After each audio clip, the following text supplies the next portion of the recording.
With CAT 2021 around the corner, Careers 360 interacted with Mr. Rajesh Balasubramanian, the CEO of 2IIM and an IIT Madras and IIM Bangalore alumnus on CAT 2021 exam preparation strategy and go-to tips in these last few days. Let us get started on what Rajesh Balasubramanian has to say about CAT 2021.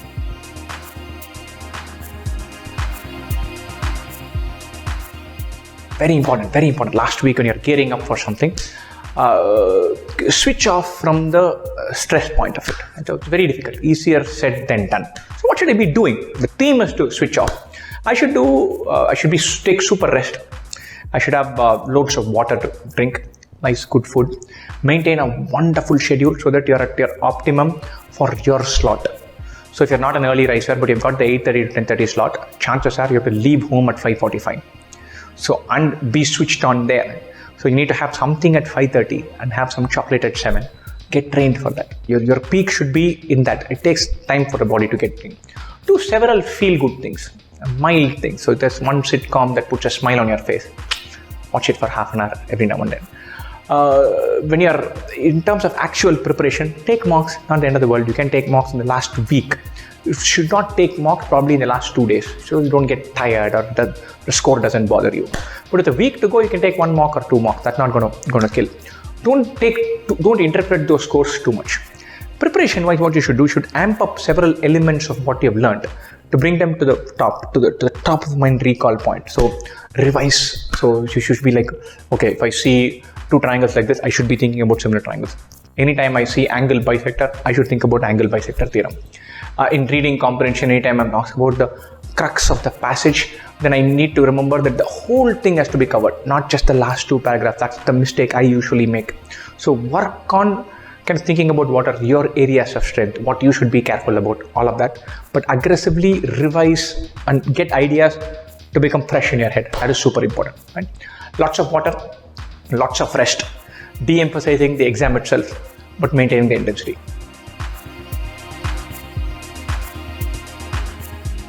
I'm going to break it down into 2 parts. One is the important topic that each person should cover, and so individually customized. My important topics to cover are the topics that I like. This exam is going to be finally determined by my strengths, not my weaknesses. And so I don't need to conquer that one binomial theorem idea that I've never got for 16 years. Chuck it, throw it, doesn't matter. So, but if I'm really good at percentages, do 3 more questions, consolidate that. Whatever is your strength, amp it up. Whatever is your weakness, forget about it. Feeling good, amping up, keeping the RAM clear, making sure the ideas are fresh. That is super important. And in terms of topic bias, definitely revisit arithmetic topics in quant. That is percentages, profit and loss, speed, time and races, ratios and mixtures, pipes and systems, work and time, a little bit of maybe exponents, arithmetic progression, geometric progression. These topics, among them, are going to account for half the paper. Definitely revisit that. Even if you don't revisit trigonometry, it's all right. And so for LRDI, keep in mind that the puzzle can sometimes stump you and that you have to bounce back. For VRC, every day read for an hour and a half, more towards the end of the exam. Keep your relaxation things towards reading, not towards watching or playing, especially in the last 2 days. And so read, be switched on about LRDI, and revise your favorite topics. That's the bias I would have.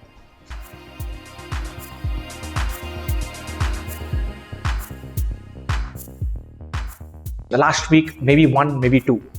But if you feel like, look, I'm done, I'm ready, I've taken enough mocks, and you want to switch off 5 days before the exam, 6 days before the exam, 4 days before the exam, that's fine. You do not need to have taken a mock in the last 4 days. You should not be taking a mock in the last 2 days. The last mock is just for revising and revisiting your strategy. Okay, this is how I'll go. This is how I'll select questions in VRC. I'll do RC first and VA next. I like the DI type set more than the LR type set. In quant, I have a bias towards these topics. This is how I'll maintain my intensity. This is how I'll chase, keep my speed up, my brain active. This is when I'll take deep breaths and take stock. All of that, but not for individual score and percentile. Percentile, forget about it. You don't have to know what your percentile is in the last mock you take. It doesn't matter. Focus on your game for the 2-hour period in the last 2 mocks and know that really well. Beyond mock taking, have a bias towards revisiting some of the mocks that you had, so that you can have a sense of how your experience is, how you went through that, how your decision making was good or bad or can be improved upon. So that idea of going through this journey of the 2-hour thing in your head, that is important.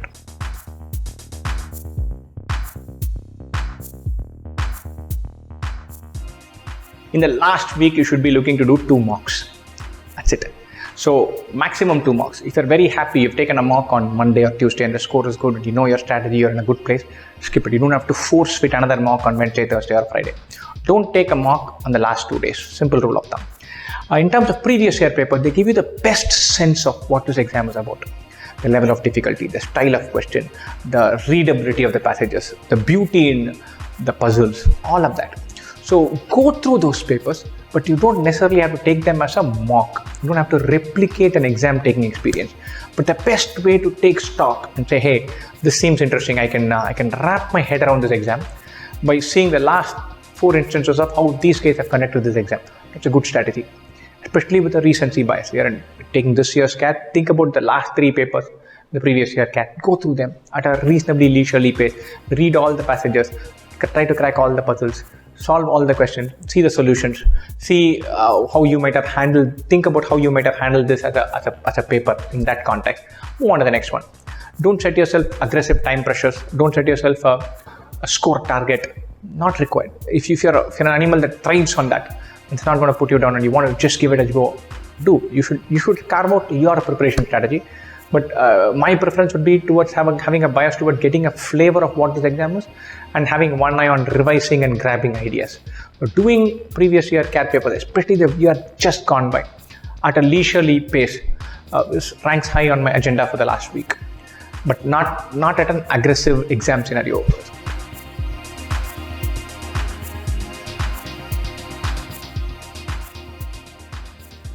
And the 2 parts to it. One is the process. The first process part is the simplest one. Make sure you're there on time. Even if you're going to end up getting bored for 20 minutes there, that's all right. You'll have to have mechanisms of getting your energy level back up in the last 15 minutes. But if you're supposed to report at 7 a.m., be there by 6:50. Don't take that chance. Don't give yourself room to get stressed about some random thing. Maybe getting stuck in a traffic jam, which is not perhaps such a big deal, but it's affecting your brain. You're worrying about it. Don't give room for any of that. Land up on time and be clear, super clear about it. The exam process itself, make sure that because of you do several processes before you go to your seat. And finally, after you go to your seat, you're going to have half an hour of just waiting. In that half an hour of just waiting, don't let your energy level drop.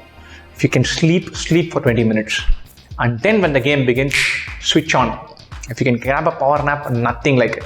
And then when you switch on the last 5-6 minutes, gear yourself up to start off on a flyer. In fact, of time management inside the section, it's a fine line between kind of knowing where you stand and having several pings to see the timer. The timer pressure is real. You keep looking at it and then you feel like I'm continuously staring at it and not going anywhere. My rule of thumb, I start a section and I don't care about time for roughly about 20-25 minutes. And then I take stock. Sometimes looking at the timer bugs me. I feel like a part of my brain is occupied with another variable that I don't need to worry about. This happens very frequently for cricketers. They're evaluating their strategy, how much run rate should be there, how much plan should be there, how much they should score, all of that. And then in the moment they're taking strike and looking to face the ball, they're at 80%. At the moment, it's see ball, hit ball, not equations of required run rate.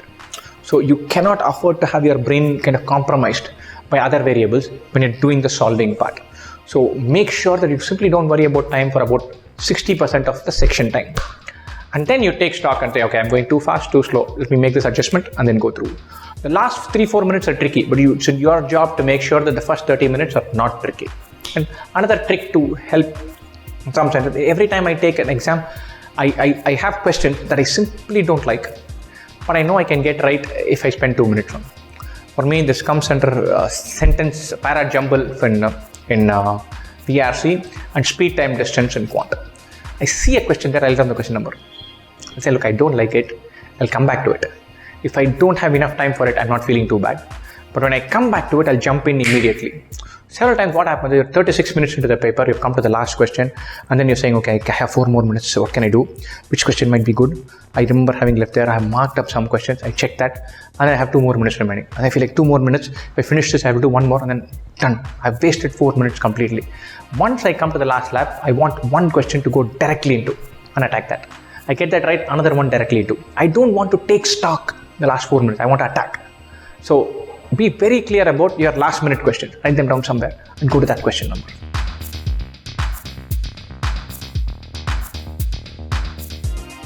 One specific thing for this, for VARC, it is read slowly. Every time our energy levels are up and we are chasing a score and we are magically going for a target, sometimes our natural speed of reading is exceeded. We want to do more.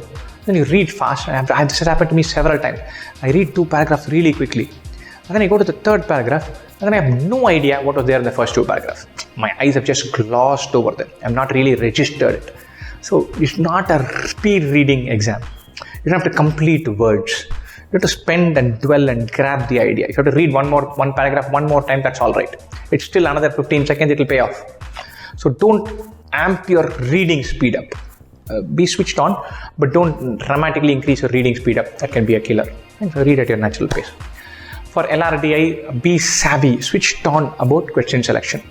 Selecting the right puzzles makes a magical amount of difference. The corollary to this, if you end up selecting a wrong puzzle, dump it and then bounce back, and don't let the hangover be there.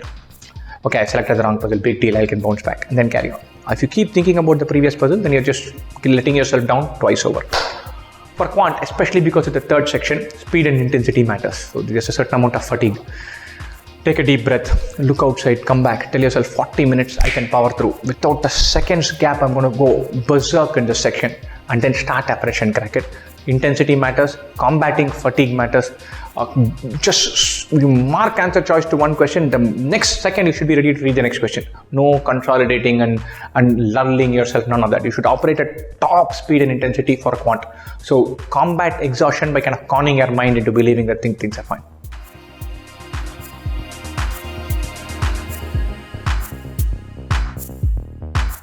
Don't take random risks. And so every time we have a certain score target in mind, there's a certain attempt target that comes in mind.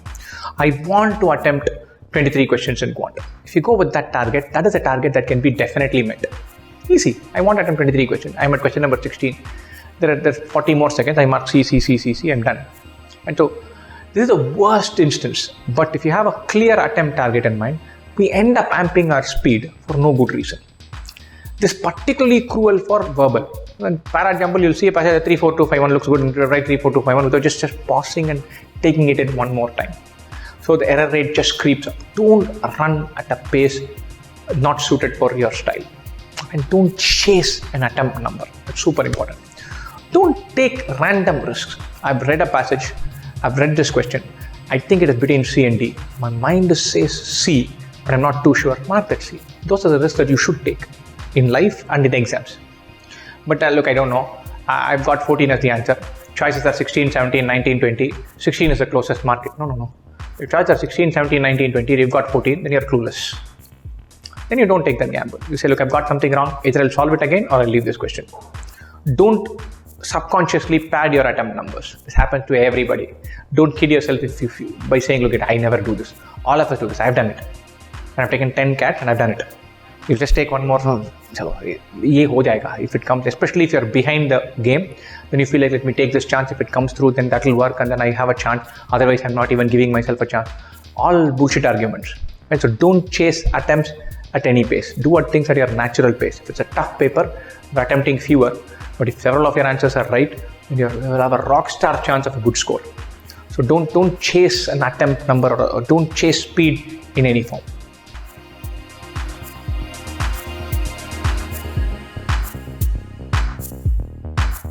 Look, this we don't know. First of all, we don't even know exactly how many questions will be there.